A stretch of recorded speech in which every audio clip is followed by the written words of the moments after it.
Hi, good morning everyone. Thanks for tuning in again here to Coco, Lencho, Japan. So I'm on my way to work, and let me go ahead and grab some stuff out of my little K-truck first. But what I wanted to do is as I'm driving to work, because as you may know, I live in the countryside, I want to show you beautiful cherry blossoms there in full bloom. And tonight my wife and I, we're also going to go down to Kintai-kyo there in Iwakuni and look at the cherry blossoms too. While I'm at it, I'm going to go ahead and talk about a topic about how to study Japanese.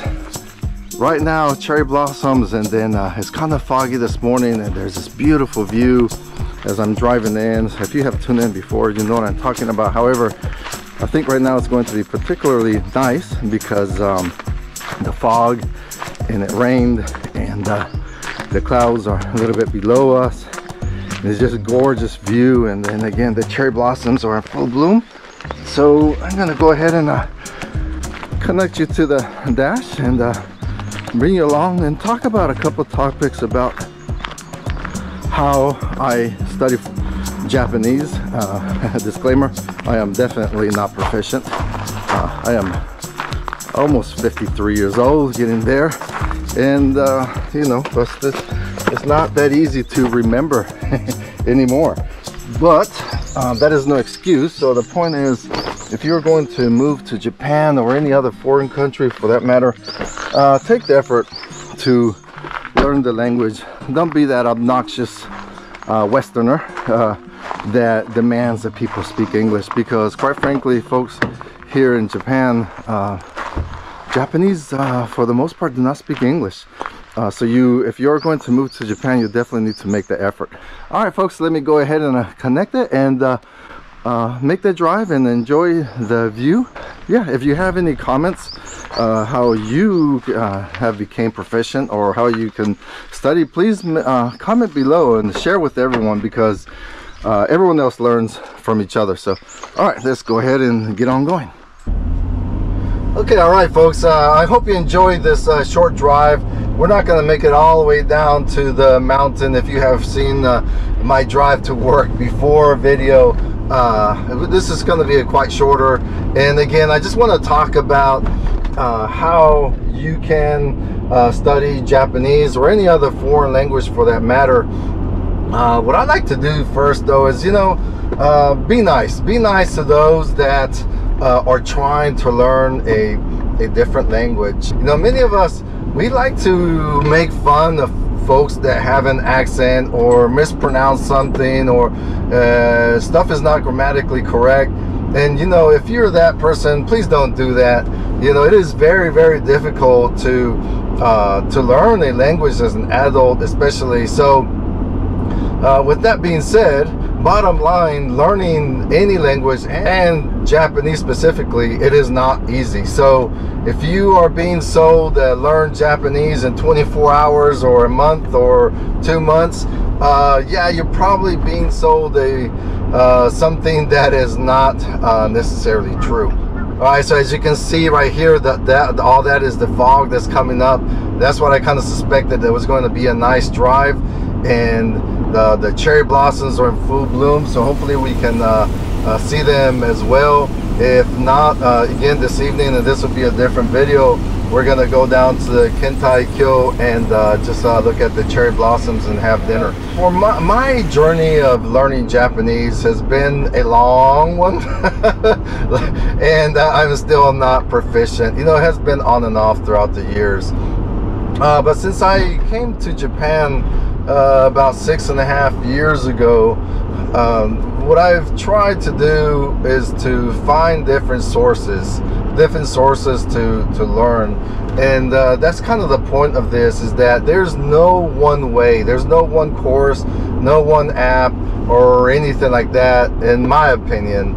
I mean, some people are gifted to learn languages quickly, and so yeah, if you're one of those, God bless you. I wish I could be you, but I think the vast majority of us, we have to do different things. So my journey here in Japan. It started off with Kumon. If you have not heard about Kumon, it's basically like a cram school for Japanese kids to learn more grammar, math, and so on after school. But they also offer a Japanese course or study, I guess, for adults or even for children for that matter. And the way Kumon works is that you have to perfect the lesson before you move on to the next one. So I did Kumon for a year, and literally I was sitting next to 5-year-olds, 6-year-olds, 10 to 12, and so on, and these itty-bitty little chairs and the desk, and practicing the little worksheets they give you. It was twice a week, and it's at your own self-paced, and basically you come into class, they give you an assignment, you do the assignment, you present it to the teacher, he or she will correct it, you go back and fix it, and then they give you homework, and then you repeat the process over and over and over and over. It is a great course if you are trying to improve your writing skills. In my opinion, it was not a good course for conversation. There was very little conversation. As a matter of fact, the teacher, or really the person that presented my stuff to, did not speak much English. So you know, that's just something you have to keep in mind if you're going to do Kumon. I did Kumon for about a year, and then I reached a point where I was just I just could not perfect the kanji. You know, kanji, the Chinese characters, is the stroke order and remembering it all. And again, I just was not focused enough to be able to sit down and learn kanji. Some people are very strong at that. I am just not. Check out these cherry blossoms right here. We're gonna come up to a spot where, oh, here they come. Look at this. Hopefully you can see that. Look at that down there. Isn't that gorgeous? Look at that. Let me try to slow down here and check out these traditional Japanese houses here along the way too. This is what I absolutely love about living in the countryside. And yes, I do live about 40-ish minutes to my work. And if you are interested in finding work under sofa status in Japan, check out the video that I posted about that. Okay, so then next I pursued something different, and at the local welfare center in Iwakuni, they have volunteer teachers that in the evenings once a week they'll volunteer their time and sit with you and kind of give you Japanese lessons. And I've been doing that now for steady for about 2 years, I think. But throughout the years I'll do it, and then COVID happened and all that stuff, so I had to kind of pause a little and so on. But I really like that one because on my little study group right now, it's only 2 of us, and sometimes it's just me. And my teacher, she's a volunteer teacher, retired former teacher, and she just absolutely loves it. And quite frankly, you know, there have been many times that I just want to go home and rest, but because I know she's always going to show up, I just keep on going too. And the cost for that, it is 200 yen a month. So that is like $1.50. Let me go back to Kumon. Kumon was costing me about $80–90 a month, and that was like 5 years ago. I don't know what it is right now. So if you are already living in Japan, reach out to the city hall or something, and they may have information about those kind of courses. Another one is what I normally do right now when I'm driving is YouTube. I watch several YouTube channels. Specifically, I like, what's her name? Amiko Real Japanese. She gives really good classes. And the other one is Japanese Amo with Misa. I will provide the links below to their channels. I don't even know them other than through YouTube, being a subscriber. But what I really like about them is that they break down the lessons really well, especially Japanese Amo with Misa. She does a really good job of providing subtitles and color-coded subtitles. So you know, obviously the arrangement in Japanese and English is not the same. You know, the order in which Japanese is written and English is written is not the same, but if it's color coded, you can see, oh, okay, this green word is this one over here, and then you can quickly follow along. And she goes slower and she repeats numerous times. So what I do when I'm watching her channel is, as I am here in my car driving good 30-40 minutes to work, I repeat and I repeat. It's like singing in the shower, right? I am me, myself, and I in the car, and all three of us have a great conversation. And what I try to do is really like speak loud, because I think that builds your confidence when you're actually going to say it in person, right? So say it out loud, say it like you mean it, because no one else is listening to you but again, those other two people, myself and I. So just do that over and over and over, and you may not be able to say the whole sentence, but if you just grasp onto, say, one word, especially if you have difficulty saying like a certain word, right? So for example, for me, one of the hard ones was the rareru, you know, the taberareru, which means to be able to eat. Just exercising that tongue muscle to say it over and over and over, then later it will come out naturally, right? So again, if I hear a word that I have a hard time saying, right? Okay, let's start with domo arigato gozaimashita, which means, you know, thank you very much in a very long way, right? Well, if you hear it, you understand, oh, okay, domo arigato gozaimashita, that means thank you very much, but can you say it?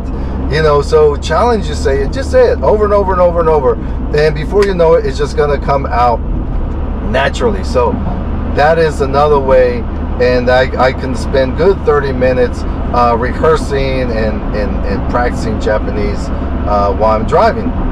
Right here to the left, exiting this tunnel, there's this beautiful spot, and I'm gonna slow down a little bit. It's kind of hard to see, but every morning is a different view.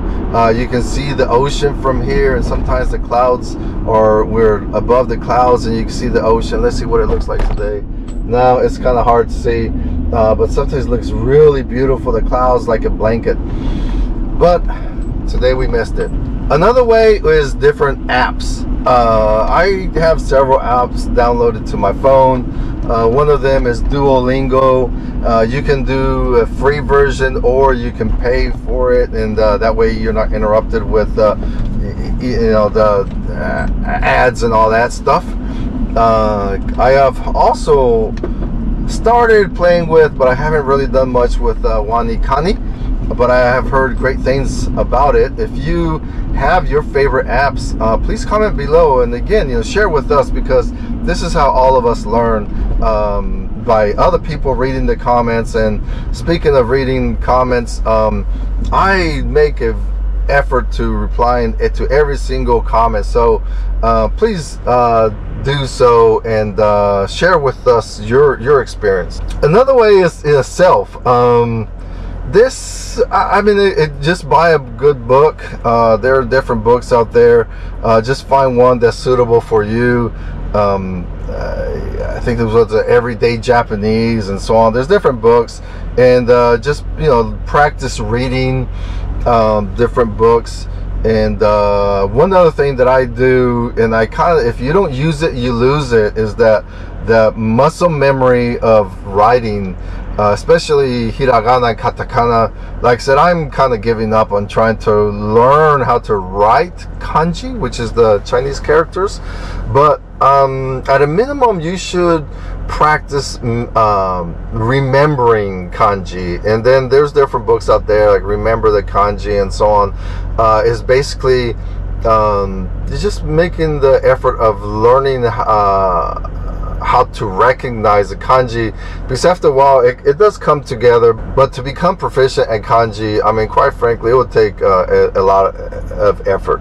I guess the main thing about this, what I was just talking about, all these different ways, is the method of what is called spaced repetition. So basically, like the word says, right, space and then repetition.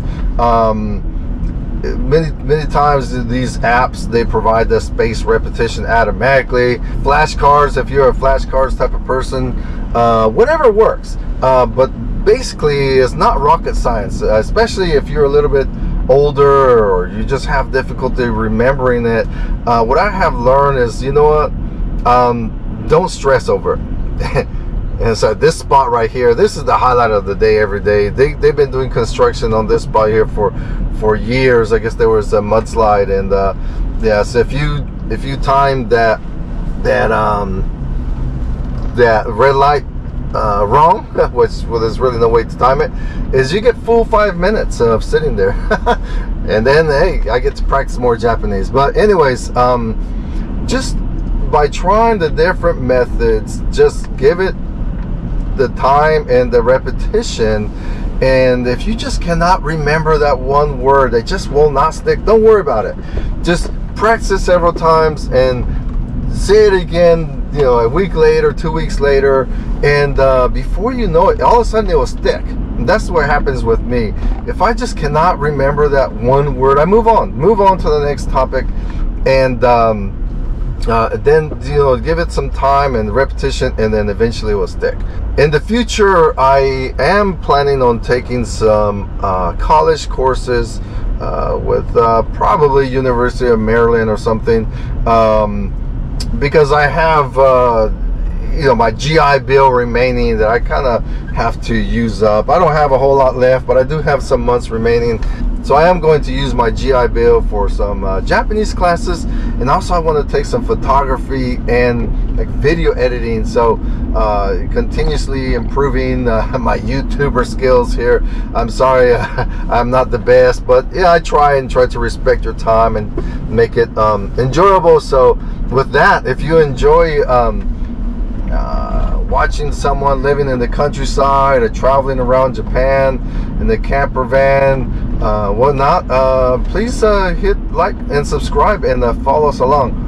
Alright, so let me just go ahead and end with one last thing. Just listen. Background noise, if you want to listen to music, listen to different YouTube channels, listen to NHK, very informative TV programs. Just listen. At first, you may not understand one word. Like if I listen to Chinese right now, I don't even know how to say thank you in Chinese. So, but I could pick up quite a bit of Japanese. But your ear, your mind, your brain needs to hear it, and before you know it, you start picking out the words, and then before you know it, you're just like, whoa, I recognize that one word, and you get all excited, and then you start recognizing 2 or 3, and then before you know it, you can understand the whole sentence, and that's when it starts getting really exciting. But then you also need to incorporate speaking with that. Just because you can understand it doesn't mean that you can speak it. So that's what I'm talking about. You know, practice in your car or whatever. Practice when you go to the store. Practice with your friends. Don't be shy. Let me go ahead and end with that. You know, don't be shy. Be confident. You are going to make mistakes, and you know what? Most likely, you're gonna make mistakes for the rest of your life. Especially if you're learning as an adult. So don't worry about it. Japanese people are very respectful. They're not going to make fun of you. As a matter of fact, if you say, again, domo arigatou gozaimashita, they're going to say, oh, ojousu desu ne, which means, oh, you're very proficient. And then I'll come back and say, yeah, no, not yet. Or yeah, mala desu. So, again, folks, hopefully you get something out of this quick little video and enjoy the scenery as we're driving down the mountain to make it into Iwakuni.